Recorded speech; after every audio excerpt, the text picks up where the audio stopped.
And as law practitioners, we know that when we file a case before the office of the city prosecutor, this actual page is signed and subscribed before the public prosecutor, Your correct? Honor, again. Objection. If you know, you are a lawyer and you are a as to- supervisor If of I your may. department. I'm just asking a basic question.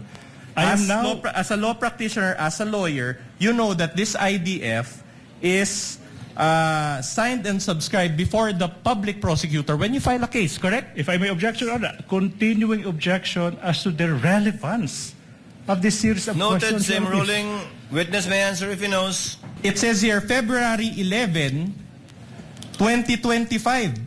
So in other words, it was and it says here subscribed before NBI agent Ricarte. In other words, the date of the document is February 11, but it was received on January 30, 2025 by the DOJ. Do you have any explanation for this? That's the Objection, question. Your Honor, objection. This witness is incompetent to attest to that exactly because he said he is not aware of this series of facts. I know where the counsel for respondent is going. Unfortunately for him, his line of argument was already nipped in the bud when this witness said he is not aware of that. He should move on to other points. Your Honor, the witness said that the this investigation data form was attached to the original affidavit of investigation. And we want an explanation why there is a discrepancy on the date. The witness is a lawyer. Exactly. He has that's an the point. experience, Your Honor, in filing cases. We just want to know, Your Honor. We want to get to the bottom of this I am matter. object to that. Considering the witness- also, Your Honor, that this is about transparency. Will the parties please settle down? If the witness knows, Yes. Attorney Latok, do you know? Can you explain the discrepancy or are you personally aware of the discrepancy? I cannot explain this, Your Honor. Unang-una, hindi ako nakapirma dito, hindi ako nag-receive. At wala akong ideya dito sa... But Attorney Latok, you see the point that the counsel for respondent is trying to make, correct? Yes, Your Honor. That the date of receipt was changed to 1/30, January 30, but it was subscribed to on February 11. Meaning, But- you see it, but you have no personal knowledge how that came about. Yes, Your Honor. I don't have... Move on, personal- counsel. Yeah. So, doesn't this demonstrate that that the document was Allow tampered counsel with? to finish. Doesn't this demonstrate, if you know that this document was tampered with, does Objection, that Your Honor. demonstrate that? Exactly. He's now arguing with our witness, Your Honor. Sustained. Move on, counsel. Move on to your next topic, counsel. Your Honor, but you agree, Attorney Lotok, that the IDF is not a simple cover letter, correct? Ask and answered, Your Honor. Okay, in fact, it is an affidavit, correct? Yeah. An IDF is an affidavit, correct?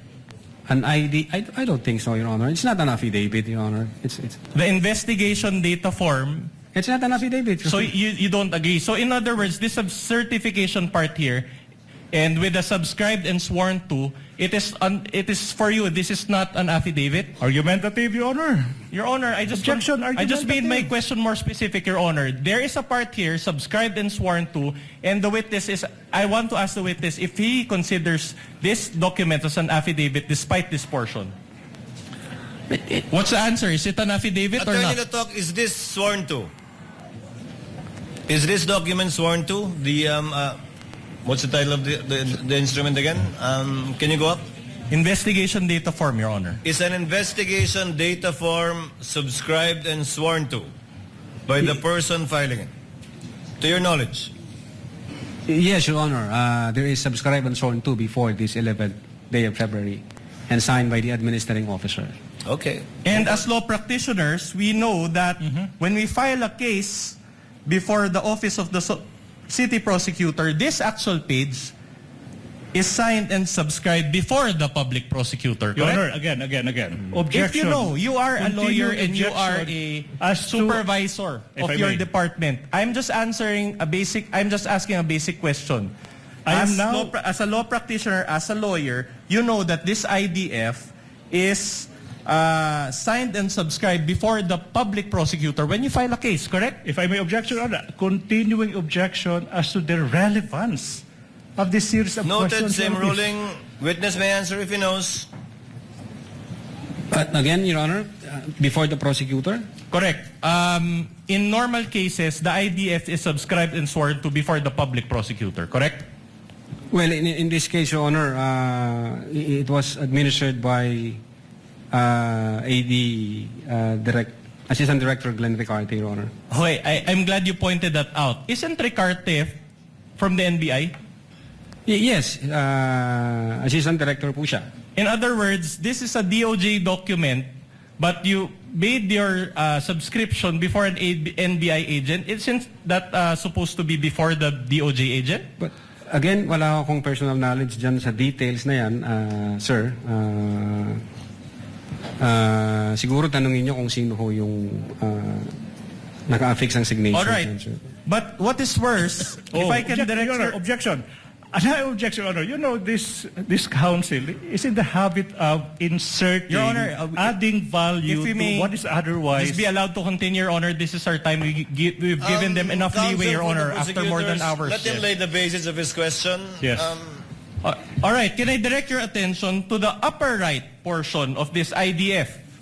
It states docketed 3/7/2025, and there is a docket number XVI-INV-25C-00048. Again, this is not with the source of this document is not the DOJ. This is your receiving copy, correct? In fact, this was part of the subpoena documents which you sent to the House of Committee on Justice, correct? Objection. Compound questions. 2 questions. Okay, I'll Kindly reform, counsel. so, all right. My question is this, okay? So, do you confirm that there is a marking on the upper right, which says docketed 3/7/25, and there's a docket number assigned? In this document, sir, yes. All right. We manifest, Your Honor, that this is still the same Annex G9. So in other words, you're telling this court that this document was subscribed on February 11, 2025, received on January 30, 2025, and docketed on whatever it is, July 3 or March 7, 2025. Is that what you're saying? That's compound. That's compound. You're asking 2 days and asking for 1 question. No, Your Honor, I just described the document Exactly. as it Compound is. question. Ask 1 question per date. That is exactly the genius why we don't allow compound questions. You are asking 2 questions and asking this witness to answer once. That's dangerous. That's Counsel, compound question. counsel, presiding officer will clarify the matter. Questions were earlier asked already with respect to the February subscription and the January 30 receipt. Insofar as the docketing is concerned, do you see the numbers and or dates 3/7/25, Attorney Latok?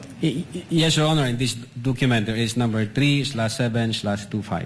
And for clarity, NPS docket means National Prosecution Service. Yes, Your Honor. Is that correct? Opo. Yes, So Your it's a Honor. docket of the National Prosecution Service. Yes, Your Honor.